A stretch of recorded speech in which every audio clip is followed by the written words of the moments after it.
Everyone, and welcome to Firstpost America. I'm Eric Ham, coming to you from our studios here in Washington, D.C. And over the next few minutes, we'll take you from the U.S. and around the world, covering all the top stories of the day. But before that, here's a look at the latest global headlines.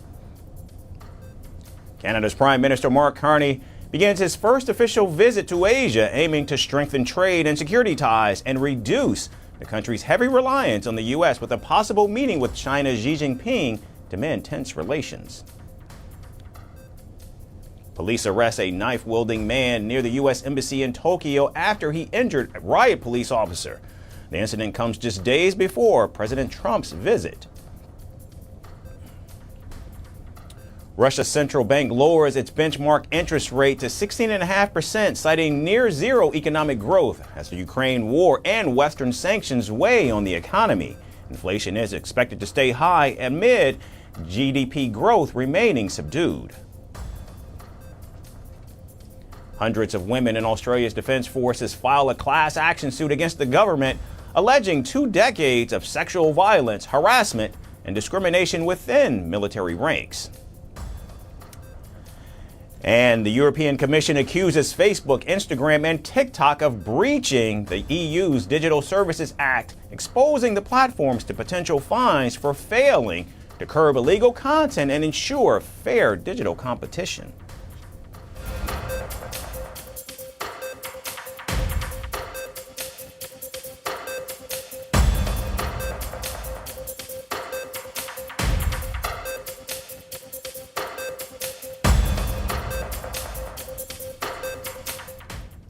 We begin in California, where tensions flared as protesters gathered across the Bay Area demanding an end to federal troop deployment in San Francisco. The demonstrations came after President Trump announced he would not send federal forces to the city, a surprise reversal following weeks of threats to crack down on crime and illegal immigration in Democratic-led cities. Today we're announcing the results of a sweeping law enforcement effort known as Operation Summer Heat. We kept it a little quiet, and it had a big impact, and you'll hear that in a second. Officers in all 50 states made crushing violent crime a top enforcement priority. The Bay Area had been on edge after the reports of over 100 U.S. Customs and Border Protection and other federal agents would arrive as part of a large-scale immigration enforcement operation. However, by early Thursday, hundreds of protesters had gathered carrying signs reading "No ICE or troops in the Bay" and chanting slogans in English and Spanish. And troops have got to go, hey, hey!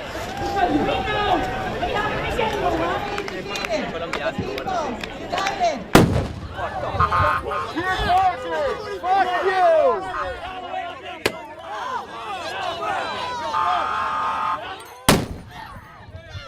No fear! Immigrants are welcome. And we do not want this in the Bay Area. We do not want them harming our communities. The Bay Area is a beautiful place full of diversity, and we are here to protect that. The about-face came after President Trump spoke with San Francisco's mayor as well as tech leaders, including the CEOs of Salesforce and Nvidia. The president posted on social media that he would cancel the surge to give the mayor a chance to address crime locally. Lurie confirmed the conversation, adding that Homeland Security Secretary Kristi Noem had also reaffirmed the decision. Tonight, I received a phone call from the President of the United States. I told him the same thing that I have told our residents. San Francisco is on the rise. Visitors are coming back. Buildings are getting leased and purchased, and workers are coming back to the office. But having the military and militarized immigration enforcement in our city will hinder our recovery. Now, despite the announcement, there was some confusion over which federal agencies would in fact remain or withdraw. City leaders could not clarify whether the National Guard or immigration agents would still operate in the region. State leaders, however, welcomed the decision. Governor Gavin Newsom's office praised Trump for finally listening to reason and said any attempt to militarize the Bay Area would have undermined California's progress. Local activists, however, remain wary, with several protesters cautioning that the Trump administration's previous threats could not be trusted. ICE has already been here, kidnapping our neighbors, taking people who are trying to follow the due process that they talked about, right? Taking workers. ICE has been here. So the fact that they are not deploying National Guard, that they are not deploying a new infusion of federal agents does not mean that our work is done. We stay vigilant. Rallies were held in downtown San Francisco and Oakland. Demonstrators held vigils, walked in slow circles outside federal facilities, and called for solidarity with immigrant communities. Speakers emphasized that even with the apparent stand down, vigilance was necessary to protect the city's residents from future federal interventions. The reason I came out to this protest is because I believe in honesty, I believe in integrity, I believe in truth, not lies. I believe in compassion, kindness to all of our neighbors. President Trump's aggressive immigration deportations has repeatedly clashed with local authorities, leading to court challenges and ongoing protests. And as the sun sets over the Bay Area, protesters remained on the streets, signs in hand, chants echoing throughout the city. The locals notched a win in this initial battle with the White House, but there's a bigger war taking place, and it's anyone's guess what happens next. We now turn to South America, where tensions are rising sharply between Venezuela and the United States. And the latest, Caracas launched a nationwide military deployment on Thursday under the banner of Coast Independence 200 exercises. The drills, spanning across several coastal states, are being conducted under the supervision of Venezuela's defense minister. Officials say the exercises are aimed at defending the country's sovereignty and internal stability amid a growing regional threat. During the deployment, Venezuela's defense minister warned against alleged covert operations by the U.S. Central Intelligence Agency. No attempt to destabilize the Venezuelan nation will pass through here. They may send however many CIA-affiliated units in covert operations from any flank of the nation, and any attempt will fail as they have failed so far. In a separate address, President Nicolas Maduro went even further, calling on the working class, peasants, and fishermen to serve as the greatest shield the country has against any foreign intervention. Maduro also pleaded against a crazy war, delivering a message in English he referred to as the Tarzania language. He condemned what he called the madness of war, while emphasizing that Venezuela would not be cowed by outside pressure. Not war, not war, not war. Just peace, just peace, just peace, forever, forever, forever. Peace forever. No crazy war. No crazy war, no crazy war. Please, please, please. Yes, peace. Peace forever, peace forever. Victory forever defeats. Victory forever defeats. President Maduro's remarks follow a series of U.S. military operations targeting alleged drug traffickers in the Caribbean and Pacific. The strikes have resulted in at least 32 deaths in the Caribbean and 5 in the Pacific. However, Washington has provided limited evidence to support claims that the vessels were in fact carrying illegal drugs. President Donald Trump has also indicated the potential for a further escalation, including strikes on targets within Venezuela itself, though he said Congress would likely be informed if such actions were in fact to take place. Very serious is going to happen, the equivalent of what's happening by sea. And we're going to Congress just to tell them what we're doing, just to keep them informed. But we have to do it for national security. We have to do it to save lives. The relations between Washington and Caracas have deteriorated in recent months. U.S. military assets, including stealth warplanes and Navy ships, have been active in the region as part of what the administration describes as anti-narcotics efforts. Recent reports suggest that at least one B-1 bomber reportedly flew over the Caribbean Sea off Venezuela's coast just on Thursday. President Trump, although later denied these reports. There's reporting the U.S. just sent B-1 bombers near Venezuela to ramp up some military pressure there. Is that accurate? And can you tell us more about that mission? No, it's not accurate. No, it's false. But we're not happy with Venezuela for a lot of reasons, drugs being one of them. And in a related development, the government of Trinidad and Tobago located just off the Venezuelan coast, announced that a U.S. warship will dock in its capital from October 26th to the 30th. It added that a unit of U.S. Marines will conduct joint exercises with local defense forces. Two of the individuals killed in the recent U.S. strikes were reportedly from Trinidad and Tobago, further highlighting the regional impact of the operations. And now, with both nations projecting power and rhetoric intensifying, the situation remains highly volatile. In Southern California, a deadly road crash has claimed 3 lives and left several others injured. A 21-year-old Indian man, an illegal immigrant in the U.S., is accused of causing the fiery pileup while driving under the influence in an 18-wheeler truck. Dashcam footage shows the truck speeding into slow-moving traffic, triggering a chain reaction involving 8 vehicles. Now, this is not an isolated incident. In fact, in August of this year, another Indian immigrant who entered the U.S. illegally allegedly caused a crash in Florida that also killed 3 people. Authorities are now investigating how these men obtained commercial driver's licenses despite their undocumented status. Here's a report with more. In Southern California, a stretch of highway turned into a fireball of metal and smoke. A 21-year-old Indian man, Jashanpreet Singh, has been accused of causing a horrific freeway crash that killed 3 people and injured several others. Singh, an illegal immigrant in the United States, was behind the wheel of an 18-wheeler Freightliner truck when it slammed into slow-moving traffic on Interstate 10 in San Bernardino County. The scene was chaos. 8 vehicles, 4 semi-trucks, 2 pickup trucks, and 2 cars were crushed in the collision. Flames engulfed the road within seconds. Witnesses described explosions and intense heat as traffic came to a halt. Authorities say Singh never hit the brakes, and toxicology tests later confirmed he was under the influence of drugs. Singh was taken to the hospital and later arrested on charges of gross vehicular manslaughter while intoxicated. But the story doesn't stop at the crash site. It stretches across borders. According to federal officials, Singh entered the United States illegally in March 2022. They say he crossed California's El Centro sector along the southern border.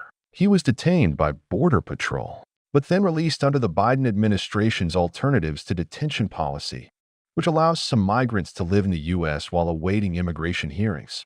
The U.S. Department of Homeland Security has confirmed that Jashanpreet Singh has no legal immigration status. ICE has now issued a detainer against him, meaning he could face deportation after criminal proceedings. This accident follows a disturbing trend of illegal aliens driving 18-wheelers and semi-trucks on America's roads. Earlier this week, DHS highlighted another fatal accident in Indiana caused by an illegal alien driving a semi-truck. Under President Trump and Secretary Noem, ICE is working day in and day out to make America's roads safe again. Now, investigators are asking how an undocumented immigrant managed to get a commercial truck driver's license in California. Media reports state an investigation has been launched to determine whether anyone inside the agency helped Singh obtain it. We are opening an investigation to understand how he obtained a commercial driver's license as an illegal immigrant. We want to know if anyone in the DMV is complicit. This case has reignited a national debate over illegal immigration and public safety. And it's not the first time. In August, another Indian national, Harjinder Singh, who also entered the U.S. illegally, was accused of causing a crash in Florida that killed 3 people. Like Jashanpreet, he too had obtained a commercial license in California. The Florida case triggered a sharp political response. U.S. Secretary of State Marco Rubio announced a pause on all commercial truck driver work visas, saying the growing number of unvetted foreign truckers posed a serious risk. The crash spurred online backlash against members of the Sikh community. Members of California's Sikh community also said that anti-Sikh rhetoric had spiked after the incident. Following this latest crash, those concerns have only intensified. For now, 3 lives have been lost.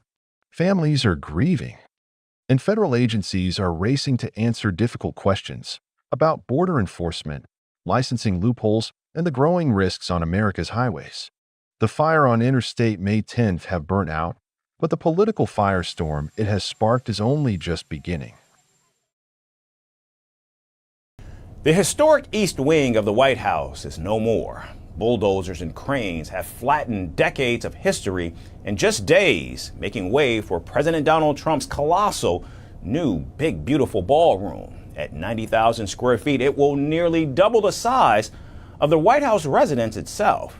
Offices for the First Lady, luxury guest suites, and a glass bridge to the East Room are all planned, costing $300 million and possibly more, and funded entirely by private donors. The project is sparking massive outrage. Here are more details in our next report. Heavy machinery tore through the East Wing of the White House this week, marking the start of President Donald Trump's audacious $300 million ballroom project. The wing, a historical annex built in 1902 and expanded under Franklin D. Roosevelt in 1942, was raised in just 3 days to make way for a 90,000 square foot addition, nearly double the size of the White House residence.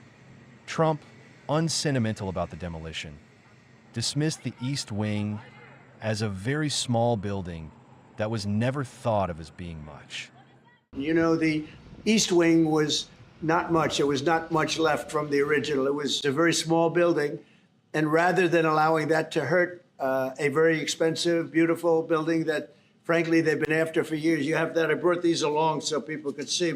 The White House further described the new ballroom as stable, strong, secure, and beautiful, designed to host up to 999 guests, and defended the project as being fully funded by private donations and his own money. Any construction project, there are changes over time as you assess what the project is going to look like, and we'll continue to keep you apprised of all of those changes, but just trust the process, and it's not costing the taxpayers anything. The president is privately funding this ballroom addition to the White House grounds.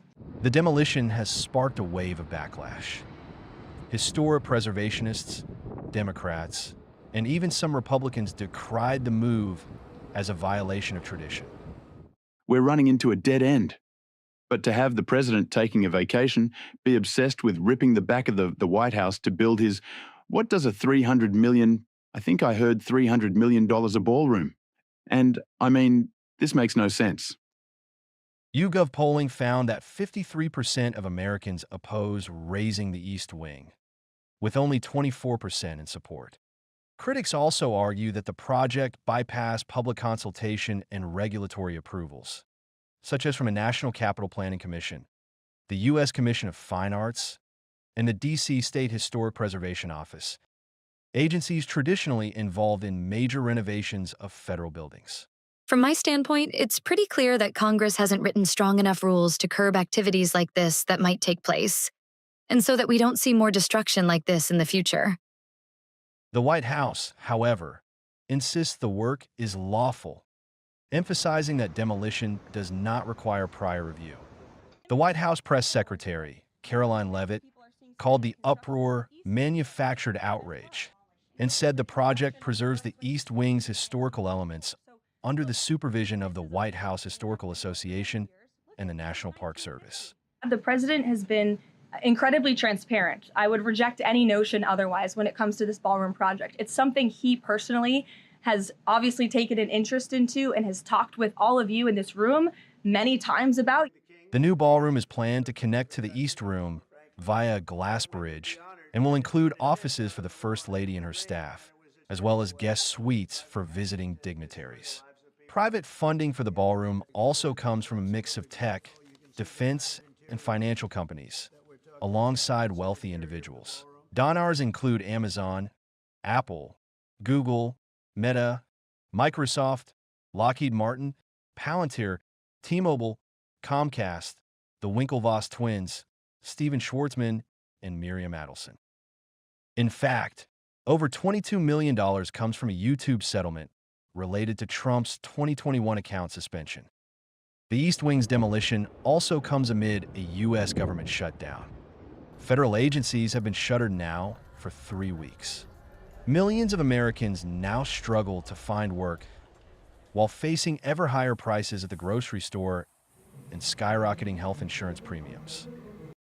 Meanwhile, President Trump is busy demolishing the White House to build a ballroom to celebrate him like a king, and giving $40 billion to his right-wing dictator friend in Argentina, but can't find a dime to extend the Affordable Care Act tax credits for tens of millions of Americans.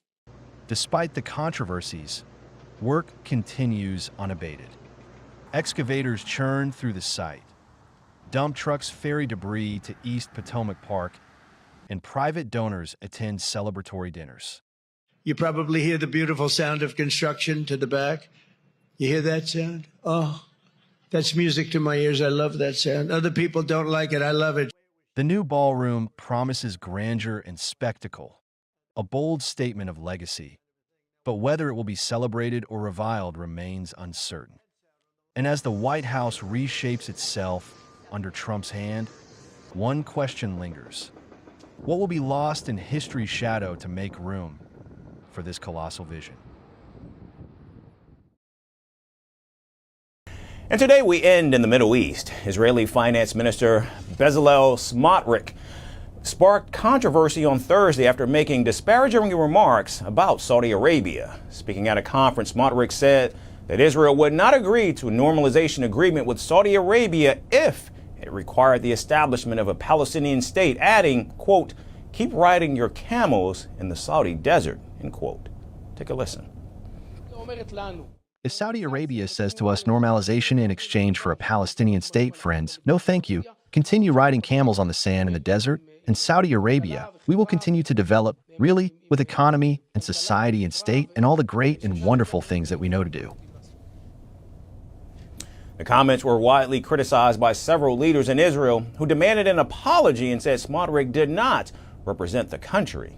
Hours later, Smotrich issued a statement acknowledging that his remarks were inappropriate. At the same time, he added that he expected Saudi Arabia not to harm Israel, deny Jewish heritage, or interfere with the historic rights of the Jewish people.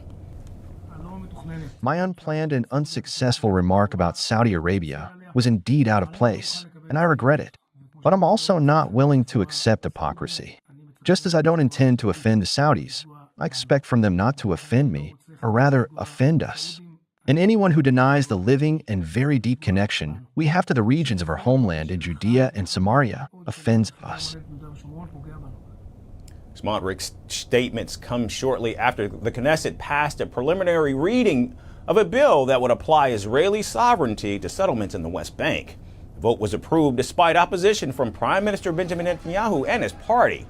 Now, many members of the Israel Leaders Coalition supported annexation as a response to international recognition of a Palestinian state. In fact, Smotrich himself had previously called for annexing 82% of the West Bank, a proposal that has raised concerns among regional countries.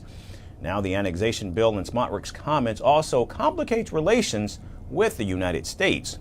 President Donald Trump has stated that he would not allow Israel to annex the West Bank. West Bank is, don't worry about the West Bank. Israel's not going to do anything with the West Bank, okay? Don't worry about it. Is that your question? They're not going to do anything with the West Bank. Don't worry about it. Israel's doing very well. They're not going to do anything with it. Meanwhile, President Trump is also expected to host Saudi Crown Prince Mohammed bin Salman at the White House in November to discuss advancing an Israeli-Saudi Arabia normalization agreement. And Saudi Arabia has long maintained that normalization with Israel must be conditional on a clear, time-bound plan toward the establishment of a Palestinian state. The Saudi government strongly condemned the Knesset vote, saying the legislation aims to legitimize Israeli sovereignty over illegal colonial settlements and reaffirming support for the Palestinian right to an independent state within the 1967 borders with East Jerusalem as its capital. Smotrich's comments and the Knesset vote have highlighted the challenges facing Israel in balancing domestic political pressures with regional diplomacy. But Saudi Arabia remains firm that normalization will only happen with progress toward a Palestinian state, while Israel's far-right government continues to push for sovereignty over West Bank settlements. That's going to do it for us today, and from all of us here at Firstpost America, we certainly thank all of you for tuning in, not just today, but every day. We hope you have a great weekend, and we look forward to seeing you right back here next week.